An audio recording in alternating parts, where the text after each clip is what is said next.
Hola a todos, en esta oportunidad vamos a hablar sobre la integración metabólica. ¿Sí? Tenemos que decir que los metabolismos que vimos anteriormente, es decir, el metabolismo de hidratos de carbono, el metabolismo de lípidos, el de aminoácidos, el de purinas y piriminas, bien, estos metabolismos no van a actuar en el organismo por separado, sino que todos los metabolismos, todas las diferentes vías metabólicas pueden actuar en el organismo de manera conjunta, ¿sí? Van a estar funcionando de manera conjunta, es decir, que no es que va a funcionar uno solo y el otro no, ¿bien? Sino que van a estar funcionando de manera conjunta y dependiendo de las necesidades del organismo, van a activarse algunas vías y desactivarse otras, ¿sí? Por ejemplo, vamos a ver que en un ayuno temprano se van a activar ciertas vías o desactivar otras. Y en el ejercicio también se van a activar algunas vías o se desactivan otras, ¿sí? Pero la idea es que todos los metabolismos en el organismo funcionan de manera conjunta, ¿sí? E incluso vamos a ver en las diferentes imágenes que las diferentes vías metabólicas dan productos, como por ejemplo el acetil-CoA, que son intermediarios de otras vías metabólicas, ¿sí? Es decir, que convergen los diferentes metabolismos, ¿sí? Convergen en productos similares, ¿sí? En productos intermediarios. Bien, entonces empecemos primero con esta imagen, bien, donde vamos a ver un repaso general, por así decirlo, y luego vamos a ver otra imagen donde vamos a hablar de manera más específica de las convergencias metabólicas, ¿sí? En esta imagen tenemos a las proteínas, a los polisacáridos y a los triacilgliceroles, ¿sí? Todos que son, digamos, compuestos que van a dar compuestos más chicos como el glicerol y ácidos grasos, glucosa y aminoácidos que sufren o que van hacia las vías metabólicas, ¿sí? Empecemos con los polisacáridos. Dentro de los polisacáridos, como por ejemplo el almidón y el glucógeno, van a poder dejar a la glucosa, ¿sí? Es decir, que por hidrólisis, bien, estos compuestos más grandes terminan dejando al compuesto más pequeño, que es la glucosa, que es la principal fuente de energía del organismo, ¿sí? Esta glucosa, una vez que entra a las células, se fosforila y forma glucosa 6-fosfato, la cual puede ir por glucólisis y formar piruvato, ¿sí? Ahora, este piruvato puede, por descarboxilación oxidativa del piruvato, formar acetil-CoA. Bien, este acetil-CoA puede entrar al ciclo del ácido cítrico e ir a formar dióxido de carbono y agua y ATP.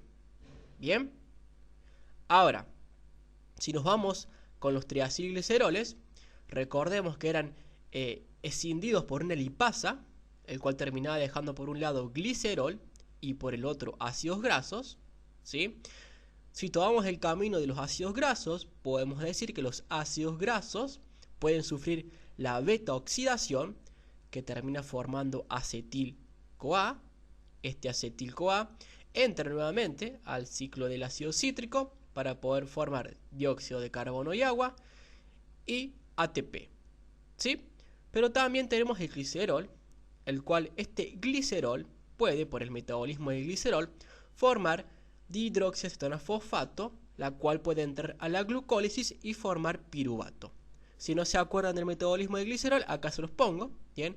El glicerol, que venía de los triacilglicéridos, podía formar este compuesto que era el D-gliceraldehído 3-fosfato, o también la dihidroxiacetona-fosfato, que esta dihidroxiacetona-fosfato luego era formada en D-gliceraldehído 3-fosfato por una fosfotriosa isomerasa. La cuestión es que este D-gliceraldehído 3-fosfato es intermediario de la glucólisis y puede entrar entonces a la glucólisis y formar piruvato, ¿sí? Ahora, si nos vamos a las proteínas, vamos a decir que las proteínas son degradadas a sus aminoácidos constituyentes, que son todos estos. Bien, por ejemplo, hay aminoácidos, como los que están acá escritos, que pueden ir a formar directamente piruvato. Bien, recordemos antes, obviamente, que el aminoácido, ¿sí?, eliminaba su grupo amina, que era tóxico, lo eliminaba en forma del ciclo de la urea, bien, y la cadena carbonada del aminoácido podía ser glucogénica o cetogénica.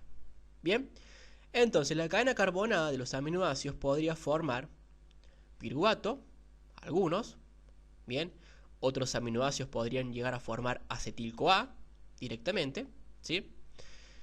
Y obviamente que estos aminoácidos que formaron piruvato luego van a formar acetil-CoA, ¿sí? Porque el piruvato sigue el camino de la descarboxilación oxidativa del piruvato para formar acetil-CoA, ¿sí? Ahora, hay otros aminoácidos, como estos que vemos acá, que van a dar compuestos que son intermediarios del ciclo de Krebs. Bien, por ejemplo, el oxaloacetato, el fumarato, el succinil-CoA y el alfa-cetoglutarato, que son todos compuestos del ciclo de Krebs. Por lo tanto, estos compuestos del ciclo de Krebs van a entrar a este ciclo y van a formar dióxido de carbono y agua y ATP. Ahora, estos compuestos vienen de aminoácidos, ¿sí? Por ejemplo, el oxaloacetato va a venir del ácido aspartico, ¿sí? El ácido aspartico por transaminación da oxaloacetato. El fumarato va a venir de la fenilalanina y la tirosina, que por el metabolismo de la fenilalanina y la tirosina, como ya vimos en el metabolismo de aminoácidos, terminan dejando fumarato, ¿sí? La isoleucina, la metionina y la valina van a poder formar succinil-CoA, ¿sí? Antes de formar succinil-CoA forman un intermediario que es el propionil-CoA, que este propionil-CoA luego por una reacción y por otra se transforma en succinil-CoA, ¿sí? Ahora, la arginina, la histidina y la prolina, bien, pueden formar ácido glutámico, y este ácido glutámico por desaminación oxidativa del glutamato forma alfa-cetoglutarato, el cual, como vemos, todos van al ciclo de Krebs, ¿sí? Ahora, pasamos a esta imagen. Esta imagen es más compleja, pero vamos a ir analizando poco a poco, ¿sí? Empecemos desde acá, desde la glucosa y glucógeno. Bien, la glucosa, por fosforilación, puede dejar glucosa 6-fosfato. Bien, esta misma reacción, ¿sí? En la cual la glucosa, por una exoquinasa o glucoquinasa, se fosforilaba y dejaba glucosa 6-fosfato, ¿sí?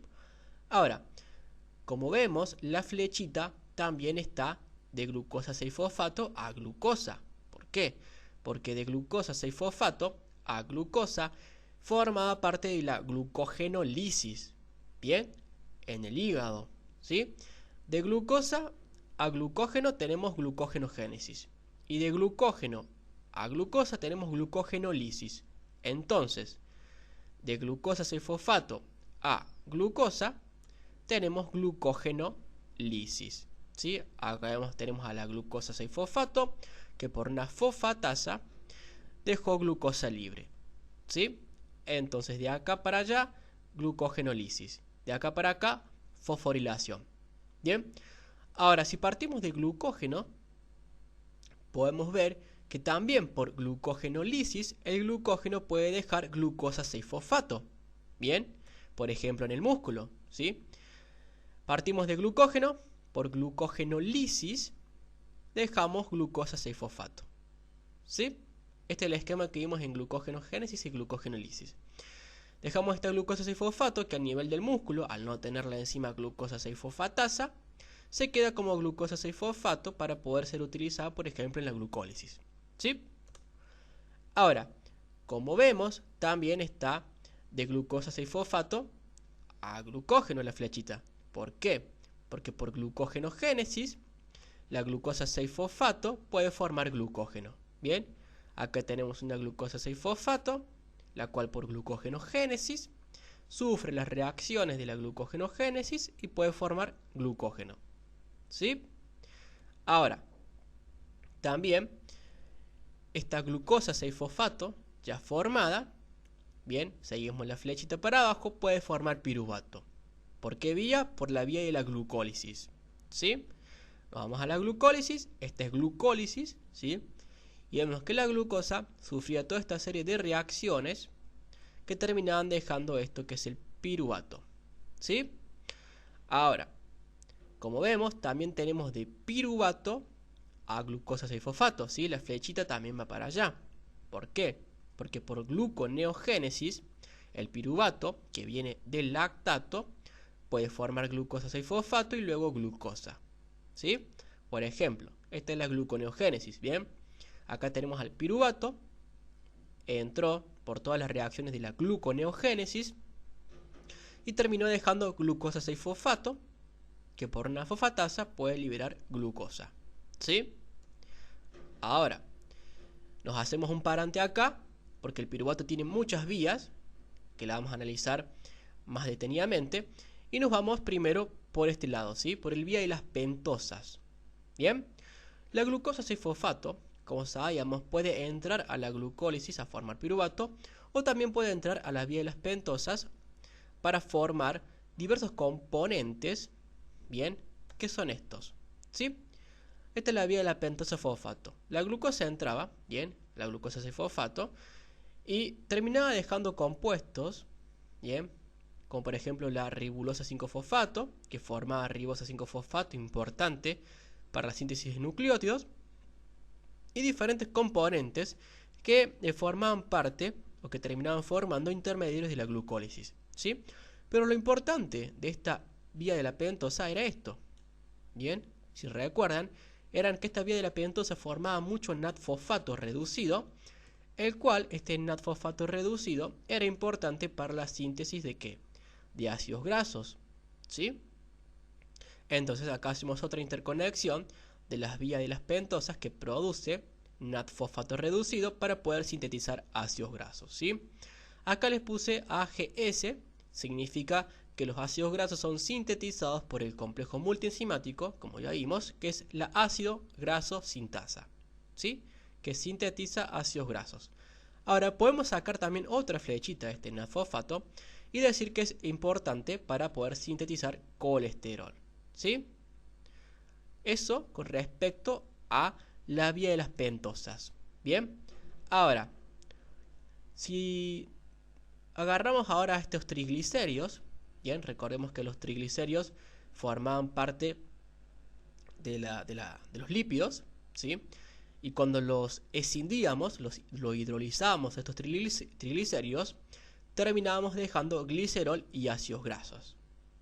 Bien, entonces, este glicerol que nos quedó de los triglicéridos, bien, puede formar piruvato. ¿Cómo? Por el metabolismo del glicerol, ¿sí? Recordemos, el metabolismo del glicerol terminaba dejando gliceraldehído 3-fosfato, el cual podía entrar a la glucólisis, bien, acá lo vemos, al gliceraldehído 3-fosfato que entró a la glucólisis y formó piruvato, bien, por eso sacamos una flechita de glicerol hacia el piruvato, ¿sí? Glicerol por glucólisis, primariamente por el metabolismo del glicerol y luego por glucólisis puede dejar piruvato, ¿sí? Ahora, este glicerol también por gluconeogénesis puede formar glucosa, ¿sí? Observemos, acá viene el glicerol que viene de los triglicéridos, esto es la gluconeogénesis, bien. El glicerol que viene de los triglicéridos, ¿sí? Puede formar, como vemos, por diversas reacciones, son las reacciones del metabolismo del glicerol, puede formar glucosa 6-fosfato y luego glucosa, ¿sí? Entonces el glicerol por gluconeogénesis puede también formar glucosa, ¿sí? Básicamente los compuestos gluconeogénicos van a ser el glicerol, el lactato y la alanina, ¿sí? Ahora sí nos hacemos acá, nos posicionamos en el piruvato, bien, y vemos que el piruvato puede dar lactato, ¿sí? Si recuerdan, la reacción era la reacción de la glucólisis que catalizada por la lactato deshidrogenasa. Bien, nos vamos a la reacción y vemos que acá tenemos al piruvato, el cual por la lactato deshidrogenasa formó lactato. Bien, y como es una reacción reversible, el lactato también puede formar nuevamente piruvato. Por eso la flechita les pone de piruvato a lactato y de lactato a piruvato, ¿sí? Ahora, el piruvato, bien, por transaminación puede formar alanina. Y como la transaminación, que es esta, ¿sí? en la cual teníamos alanina más un cetoácido, por la alanina aminotransferasa, formamos piruvato y glutamato, ¿sí? Y como es una reacción, digamos, reversible, el piruvato obviamente puede volver a formar alanina, ¿sí? La alanina puede formar piruvato y el piruvato alanina, ¿sí? Ahora, este piruvato puede también por transaminación formar otros aminoácidos, ¿sí? Y estos aminoácidos van a entrar al ciclo de Krebs, pero primero van a formar acetil-CoA y luego al ciclo de Krebs. ¿Bien? Ahora, el piruvato sufre lo que es la descarboxilación oxidativa del piruvato, que recordemos liberado un dióxido de carbono. Este piruvato pasaba de tener 3 carbonos a 2 carbonos y formaba lo que era el acetil-CoA. Bien, esta era la vía de la descarboxilación oxidativa del piruvato, para que recuerden. Bien, básicamente el piruvato se unía al pirufosfato de tiamina. Bien, acá lo veíamos, sufría diversas reacciones y terminaba dejando acetil-CoA, que es esto. ¿Sí? Ahora, también el piruvato, por una reacción que es del ciclo de Krebs, o sea, es una reacción alimentadora del ciclo de Krebs, más bien dicho, el piruvato, por una piruvato carboxilasa, bien, carboxilasa, incorpora un dióxido de carbono y puede formar oxaloacetato. ¿Sí? Esta era la reacción, bien, en la cual el piruvato, por la piruvato carboxilasa, que utilizaba biotina, podía dejar oxaloacetato. Era una reacción que era alimentadora del ciclo de Krebs. Bien, está en la página, digamos, de lo que es el metabolismo de hidratos de carbono, en la parte del ciclo de Krebs del Antonio Blanco. ¿Sí? Ahora, este piruvato, por transaminación, por una enzima málica, puede formar malato. ¿Sí? El piruvato, por una enzima málica, que acá la vemos, puede formar malato. Les recuerdo, la reacción es esta. Esta enzima, esta reacción es de la biosíntesis de ácidos grasos, ¿sí? En la cual el malato, bien, por la enzima málica, formaba piruvato, ¿sí? Y recuerden que dejaba estos NAT-fosfatos reducidos que eran importantes, ¿para qué? Para sintetizar ácidos grasos. Les recuerdo con la imagen directamente. El malato, acá nos posicionamos, ¿sí? El malato podía formar piruvato, ¿sí? Por esta enzima málica, la cual utilizaba NAT-fosfato oxidado, lo dejaba como reducido, y este NAT-fosfato reducido se iba a la biosíntesis de ácidos grasos para hacer sus hidrógenos y así participar en la síntesis de ácidos grasos, ¿sí? Entonces, ya decimos que acá el malato puede pasar a piruvato, ¿sí? De piruvato a malato no, de malato a piruvato.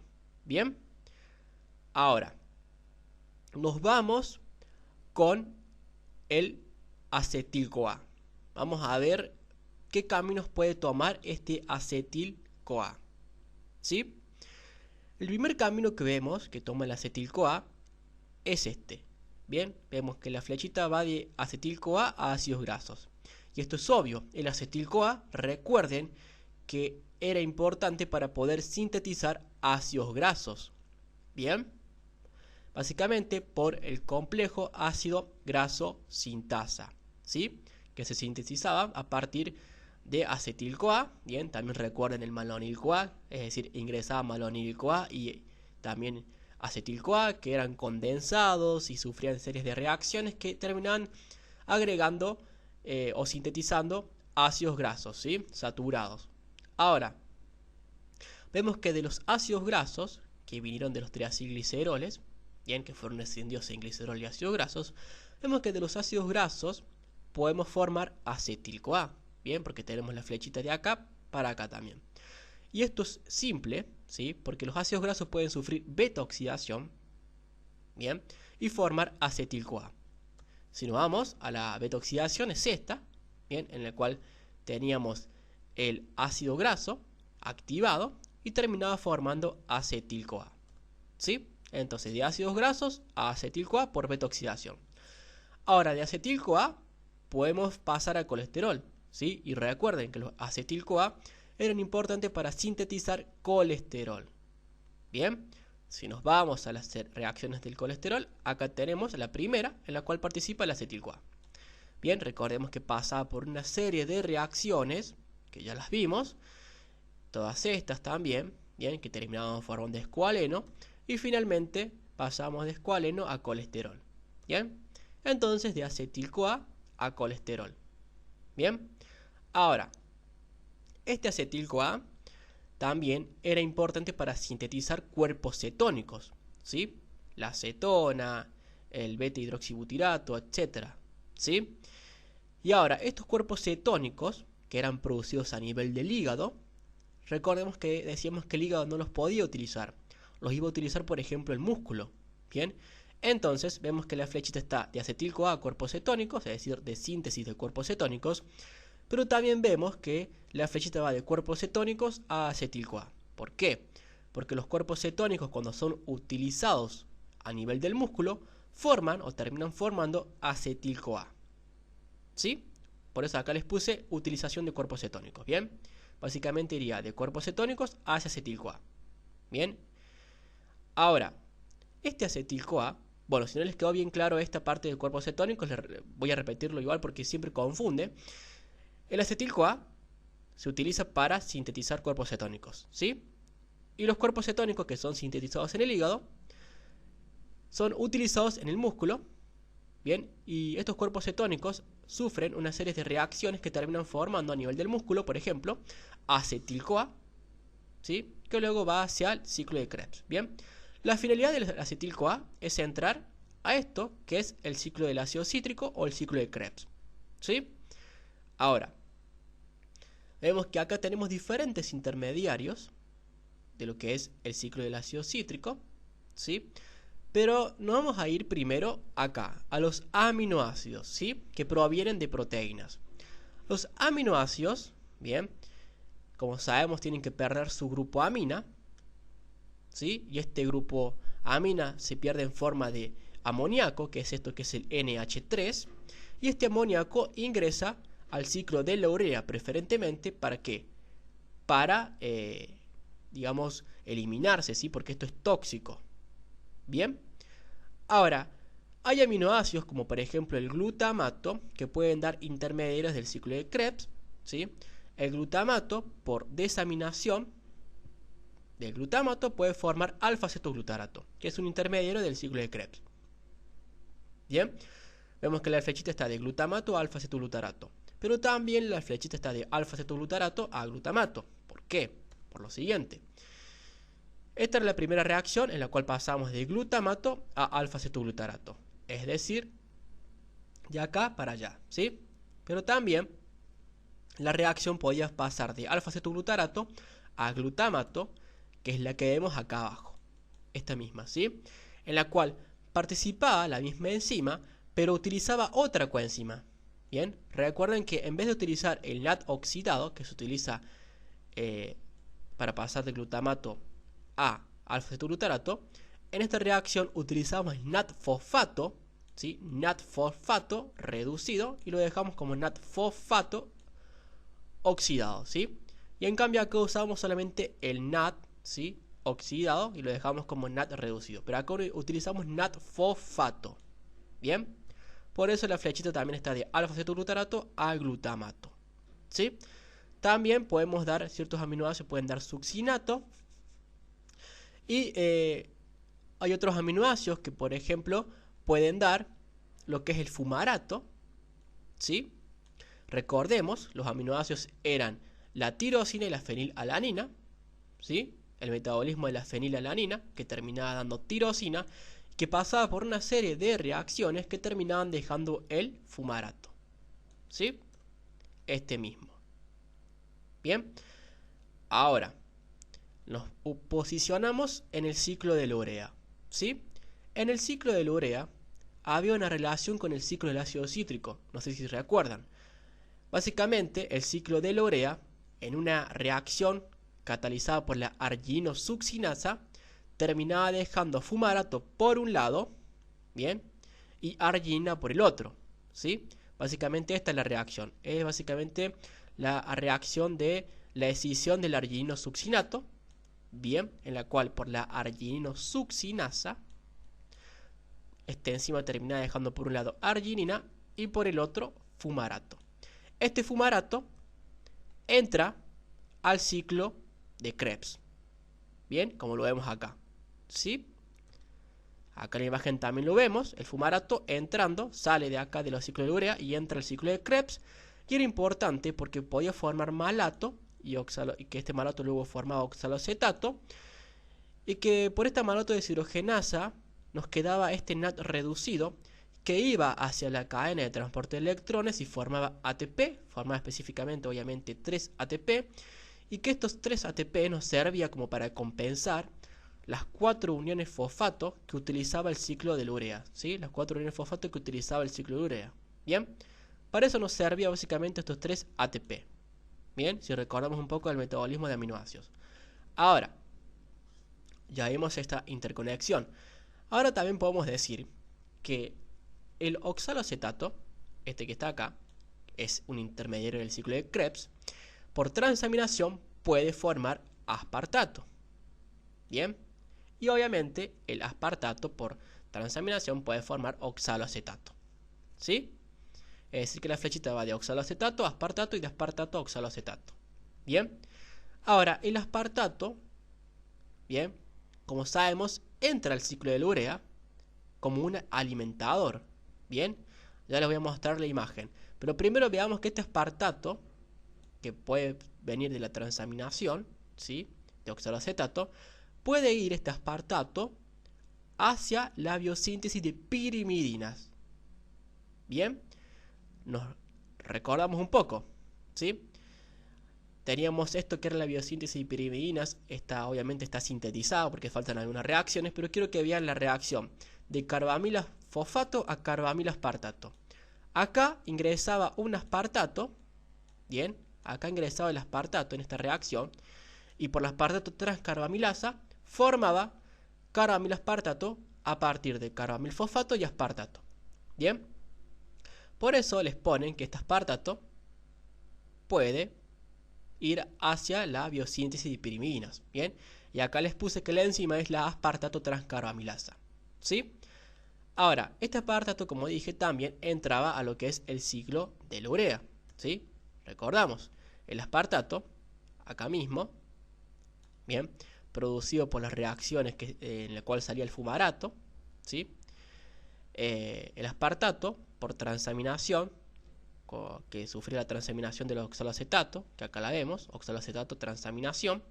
Este aspartato, al ser transaminado, bien, al ser formado, digamos, al poder pasar, digamos, el oxaloacetato a aspartato por transaminación, este aspartato ingresaba al ciclo de la urea, bien, en el cual el aspartato, si recordamos, se unía con la citrulina y por la argininosuccinaso sintetasa terminaba formando el argininosuccinato, que básicamente era la unión de la citrulina con el aspartato.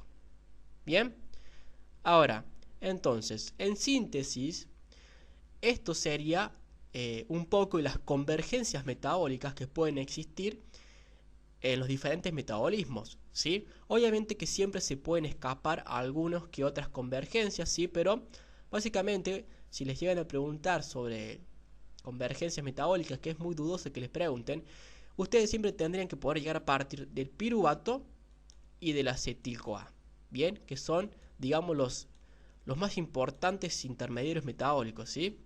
Básicamente estos dos son muy importantes, ¿sí? Ahora veamos cómo puede actuar el organismo frente a diferentes condiciones, bien, frente a diferentes estados, como por ejemplo un ayuno temprano, un ayuno tardío, un estado de buena nutrición, ¿sí? Es decir, vamos a ver cómo pueden actuar las diferentes vías metabólicas, ¿sí? Por ejemplo, esta imagen corresponde a la imagen de un estado de buena nutrición, es decir, que estamos consumiendo alimentos correctamente y estos alimentos se están absorbiendo, ¿bien? Entonces, ¿qué decimos en un estado de buena nutrición? Decimos lo siguiente: nos están llegando nutrientes, bien, y estos se están digiriendo y se están absorbiendo. Los nutrientes que nos llegan al intestino pueden ser, por ejemplo, glucosa, aminoácidos y grasas, que ya fueron digeridos. Esta glucosa y estos aminoácidos pueden ser absorbidos, bien, y pasar hacia los vasos sanguíneos por vía portal y llegar al hígado. Bien, sigamos primero el camino de la glucosa. La glucosa, cuando pasa hacia los vasos sanguíneos, bien, altas concentraciones de glucosa van a estimular a una hormona que es la insulina.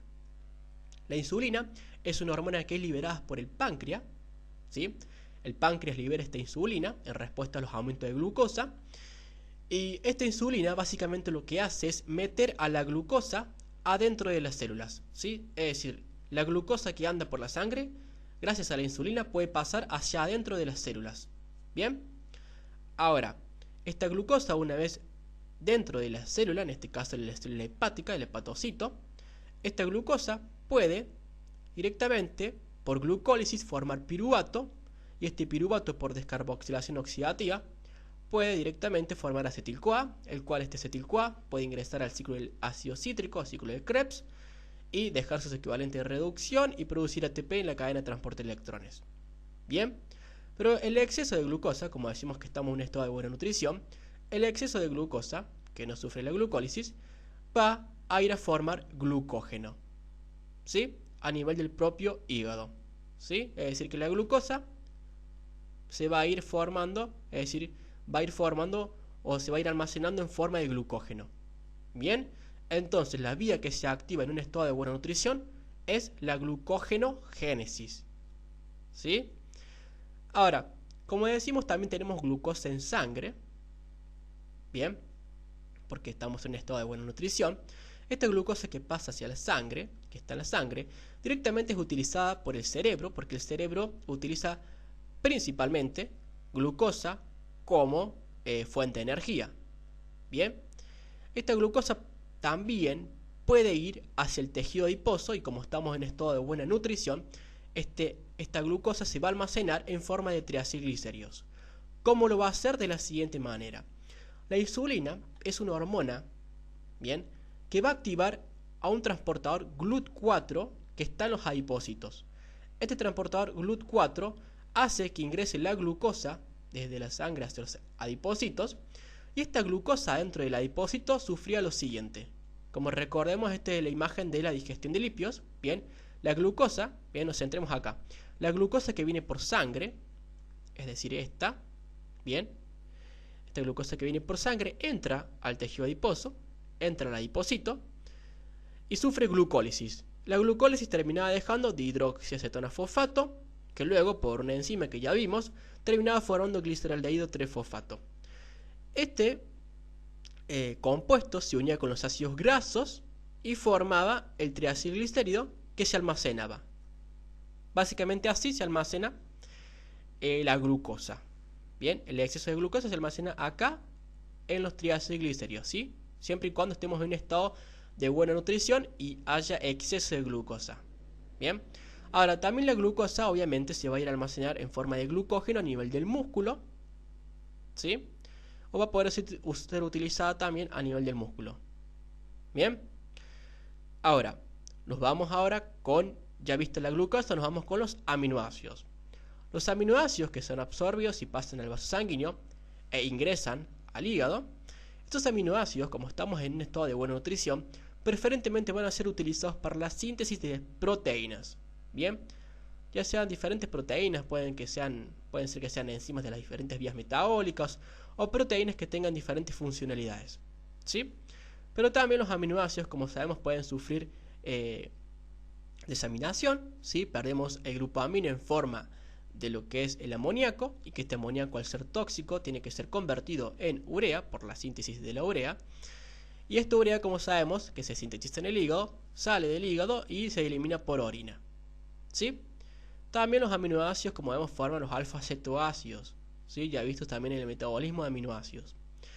Ahora, por otro lado, tenemos a las grasas, ¿sí?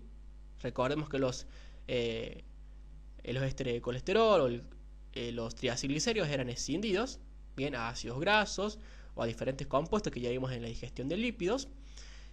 Estas grasas se absorben, bien, y pasan al sistema linfático en transporte con kilomicrones, ¿sí? Recordemos eso, en los kilomicrones se transportaban por el sistema linfático, bien, Dentro de los kilomicrones, que era un tipo de lipoproteínas, dentro de los kilomicrones teníamos a los triacilglicéridos, bien, y pocas concentraciones de otros compuestos como este de colesterol, ¿sí? Pero en mayor parte triacilglicéridos. Estos kilomicrones, como sabemos, viajaban por el conducto torácico, iban hacia la vena subclavia, de la vena subclavia hacia la circulación general, ¿sí? Acá les pongo la imagen para que más o menos se recuerden eso, ¿bien? El kilomicrón, ¿bien? Que transportaba básicamente triacilglicéridos, ¿sí? ¿Qué le pasaba al kilomicrón? Al kilomicrón podía ser hidrolizado por una lipoproteína lipasa y dejar un remanente de kilomicrón. Bien, acá vemos a la lipoproteína lipasa, dejaba el remanente de kilomicrón, y este remanente de kilomicrón podía ser captado por el hígado. Bien, pues gracias a la ApoE que tenía el remanente de kilomicrón. El hígado, a nivel del hígado, hay lisosomas que lo hidrolizan al remanente de kilomicrón y terminan dejando los constituyentes que tenía adentro. Bien, termina hidrolizando el éster de colesterol y a los triacilglicéridos. Y si rompemos un triacilglicerio a nivel del hígado, con los lisosomas, los triacilglicéridos van a dejar ácidos grasos libres a nivel del hígado. Bien, estos ácidos grasos libres, ¿sí?, que fueron dejados a nivel del hígado, se van a poder utilizar en un estado de buena nutrición para poder sintetizar triacilgliceroles, ¿sí? Entonces, el kilomicrón, que formó el remanente kilomicrón, que fue captado por el hígado y fue hidrolizado, dejó ácidos grasos libres que fueron utilizados para sintetizar triacilgliceroles, ¿sí? Ahora también, como sabemos, van a ir ciertos ácidos grasos hacia el músculo, bien, y en el músculo van a poder ser utilizados para formar energía, bien, como habíamos visto acá, ¿sí? Estos ácidos grasos pueden pasar al músculo y oxidarse y formar energía, bien. Ahora, estos triacilgliceroles sintetizados en el hígado, como sabemos son endógenos ahora, van a poder pasar o transportarse con la lipoproteína VLDL, ¿sí? Les recuerdo en la imagen, era esta, bien, que transportaba los lípidos endógenos, sintetizados en el hígado. Esta VLDL sufría la acción de una lipoproteína lipasa en los capilares y terminaba dejando por un lado ácidos grasos, ¿sí?, que podían ir hacia el tejido adiposo y almacenarse, bien, acá lo vemos, los ácidos grasos iban hacia el tejido adiposo y se almacenaban en forma de triacilgliceroles, bien, y esto es obvio porque estamos en un estado de buena nutrición, estamos incorporando ácidos grasos al tejido adiposo que se van a guardar en forma de triacilgliceroles, ¿sí? Ahora la VLDL también podía dar ácidos grasos hacia el músculo, por ejemplo, para que se oxiden y formen energía, ¿sí? En síntesis, en un estado de buena nutrición, básicamente vamos a activar a la glucogenogénesis y a la lipogénesis, ¿bien? Porque estamos ingiriendo alimentos que van a seguir básicamente estas vías si los ingerimos en exceso, ¿bien? Ahora, bueno, acá tenemos un resumen, ¿sí?, de un estado de buena nutrición. Decimos que tenemos a la insulina aumentada y al glucagón disminuido. El glucagón es una hormona que es antagónica a la insulina, es decir, que el glucagón va a hacer todo lo opuesto a la insulina, ¿bien? Como dijimos, la insulina metía la glucosa dentro de las células, entonces la insulina es una hormona hipoglucemiante. ¿Por qué hipoglucemiante? Hipoglucemiante porque saca la glucosa de la sangre, bien, que está en los vasos sanguíneos, ¿sí?, que está circulando, la saca y las mete en las células, bien, es decir, que la insulina disminuye la glucemia, bien, es hipoglucemiante. Ahora el glucagón hace lo contrario, el glucagón saca la glucosa de las células hacia la sangre, por lo tanto el glucagón aumenta la glucemia, por lo tanto el glucagón es hiperglucemiante, ¿sí?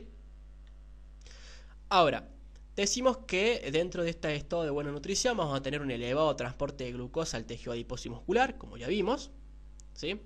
Tenemos una estimulación de la glucogenogénesis, y si se estimula la glucogenogénesis se va a inhibir la otra vía, que es la glucogenólisis. Bien, tenemos una estimulación de la glucólisis, como ya vimos acá. Bien, básicamente va a haber mayor síntesis de las enzimas glucoquinasa, fosfofructoquinasa y piruvatoquinasa, que son enzimas regulatorias de la glucólisis. Esto ya lo vamos a ver mejor en regulación. Tenemos una estimulación de la lipogénesis en el hígado y en el tejido adiposo, ya lo vimos, ¿sí? Almacenamos triacilglicéridos en estos dos tejidos, y una inhibición de la lipólisis, bien, a nivel del tejido adiposo. Ahora tenemos obviamente mayor formación de triacilglicéridos en todos los tejidos, especialmente el adiposo, y tenemos una menor oxidación de ácidos grasos libres, ¿sí? Eso como una síntesis, bien. Ahora, en un ayuno temprano, ¿sí?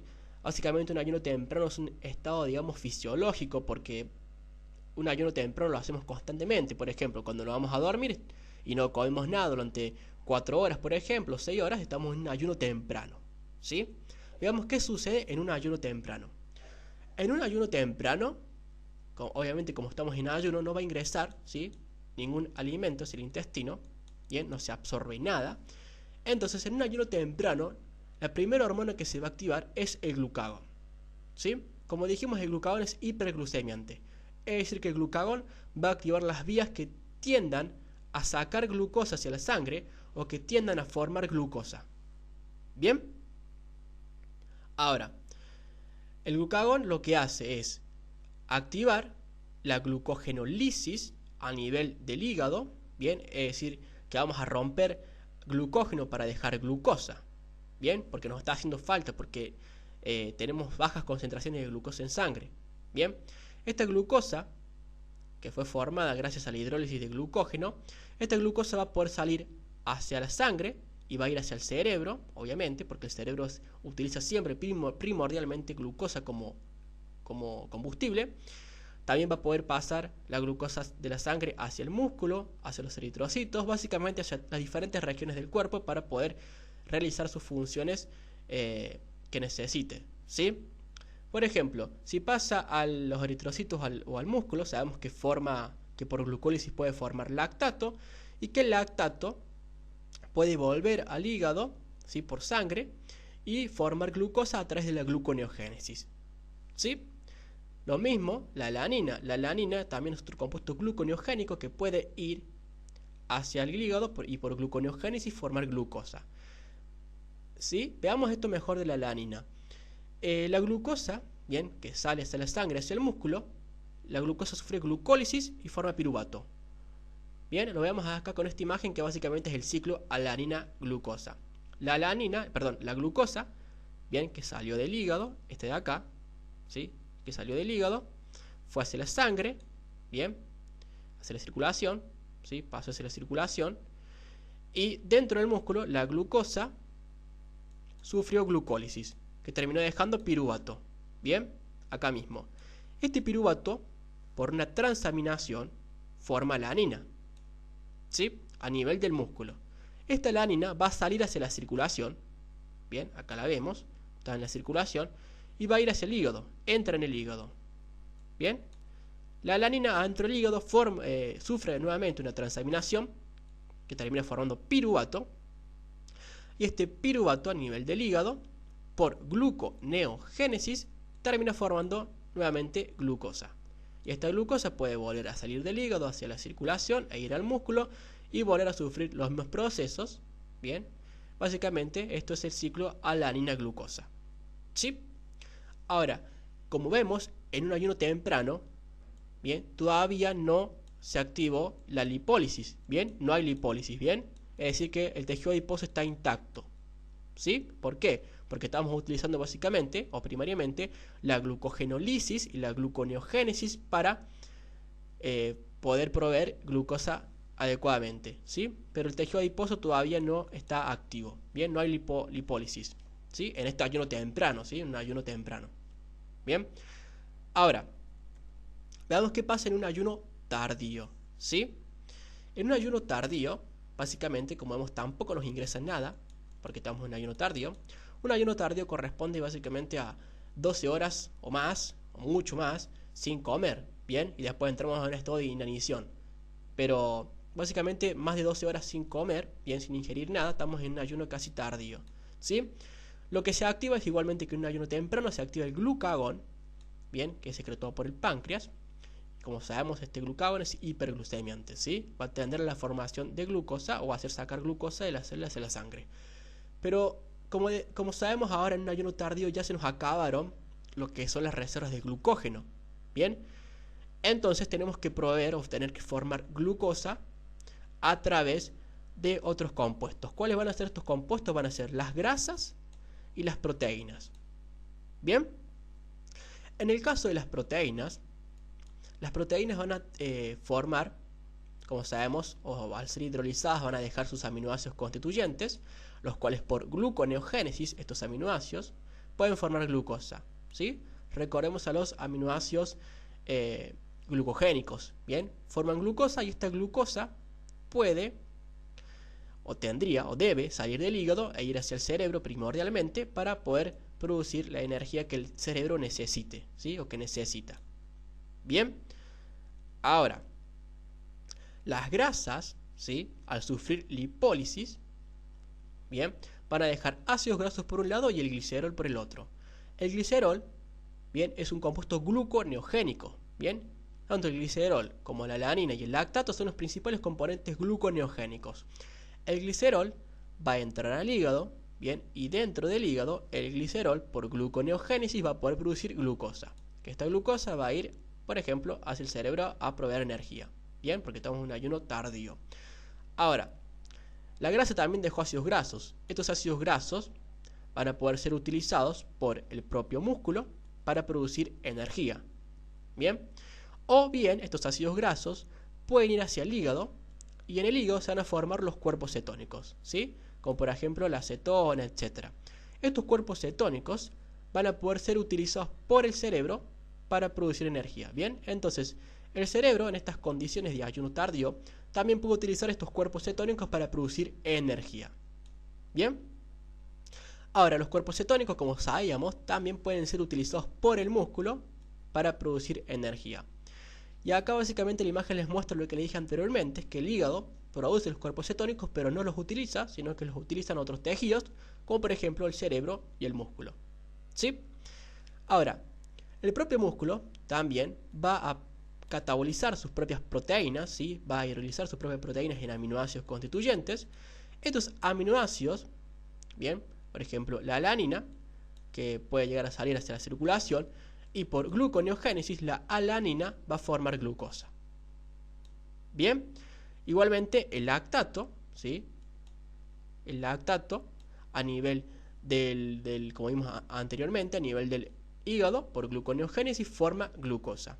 Entonces, en síntesis, podríamos decir, básicamente, que en un ayuno tardío se van a activar lo que es la gluconeogénesis, bien, y la lipólisis, ¿sí? Básicamente, y la proteólisis, por así decirlo, ¿sí? Básicamente vamos a estar hidrolizando lo que sería grasas, bien, y proteínas para poder producir por gluconeogénesis glucosa, bien, y también cuerpos cetónicos para poder alimentar al cerebro, por así decirlo, ¿sí?